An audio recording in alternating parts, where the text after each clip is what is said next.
What's up? Welcome back to Books and Brownies. First of all, I just want to thank you I want to thank you all so much for your feedback on the last two videos, and appreciating them means a lot to me, and also like keeps encouraging me to create more content. In this video, I'm going to be doing 3 book reviews in 3 minutes.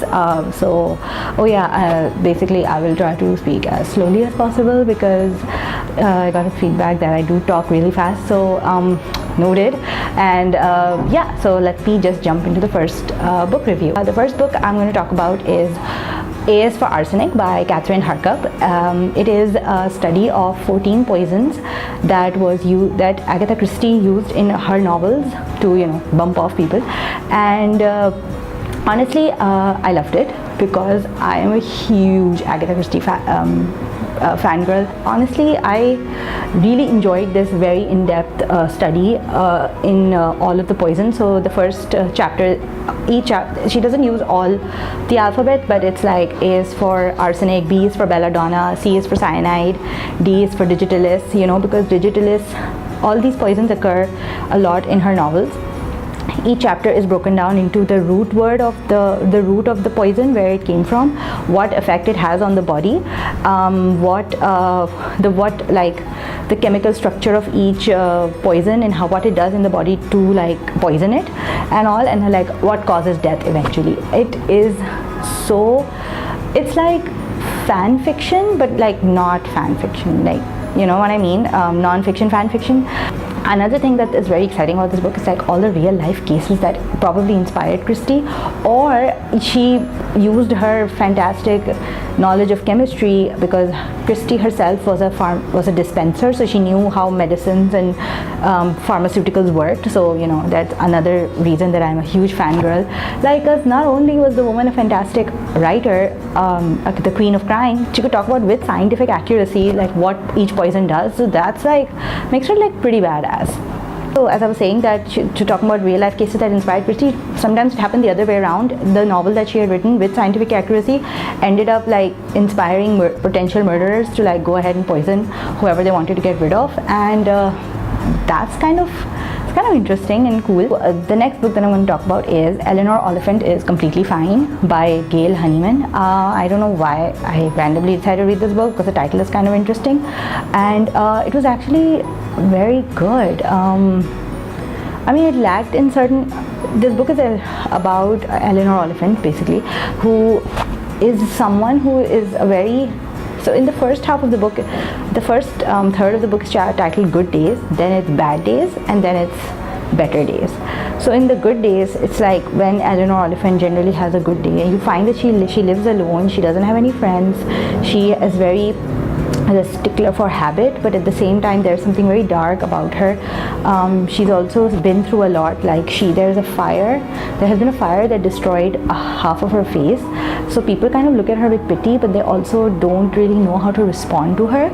And and the book is filled with a lot of compassion and empathy for this person, because she might be she's suffering from depression. Clearly, individual what kindness and empathy can do for a person, because she makes friends with this guy Raymond, who seems very, very annoying, and he's kind of this bumbling IT guy, and he constantly pursues her for friendship.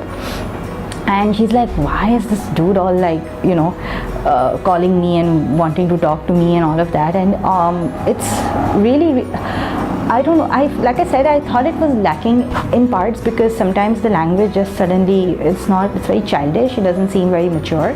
But overall, the book is a look at mental health. The author managed to create a very good character in Eleanor. I feel if you're a fan of The Curious Incident of the Dog at the Nighttime by Mark Hayden, you will also really like this book. The third book that I'm going to be talking about is The Perfect Nanny by Leila Slimani. And I read this book because a friend recommended it. Hi, Natasha. So basically, this book is a very frightening and dark look at the profile of a murderer. So the first opening scene is so gruesome. There's the first scene is so gruesome, 2 children have been killed, and then the nanny also comes out and she's drenched in blood, and it's very, very frightening. Honestly, very sharp objects sort, if you're a Gillian Flynn fan, which I am, follows the life of this nanny her name is Louise, and you don't understand. And also, this book is set in Paris, so it's like from a very middle class couple, but who is trying to make it up. So the wife is a lawyer and the husband is a music producer, and they have 2 children, and then of course in between the book you find that the wife also has a lot of tension with being a mother, but she's also a feminist, so she's trying to like overcome she's just always not trying to blame her children for holding her back. So this is a macro look at Paris, and we always think that Paris is like this hub of the Eiffel Tower and lovers and whatnot, and Champs-Elysees and all that stuff. But no, this Paris is extremely dark and gritty and depressing. There's a lot of Islamophobia, there is a lot of class divide, and there's a lot of of course class disparity, all of that. And despite that, and this character Louise, you feel extremely unsettled by her, because you don't know anything about her except for those scenes where she's alone and cleaning and or going about her chores, and then it's just very, like I said, it's very unsettling. There's a very good interview on the LA Review of Books with Leila Slimani, and she talks about how nobody ever looks at the nanny, and and generally I think this whole theme, even if you go with Agatha Christie, she has often very talked about the service staff not being visible, and then the butler did it. But in this case, it's sort of like that. So she talks about how she started writing this book, and how she was already writing it when she found out about a murder that happened in New York, which was very similar to this, and she got inspired by this real life case. I will also link the interview in the description, so if you can check it out. Hopefully, I hope you enjoyed these reviews, and I will talk to you guys later. Bye!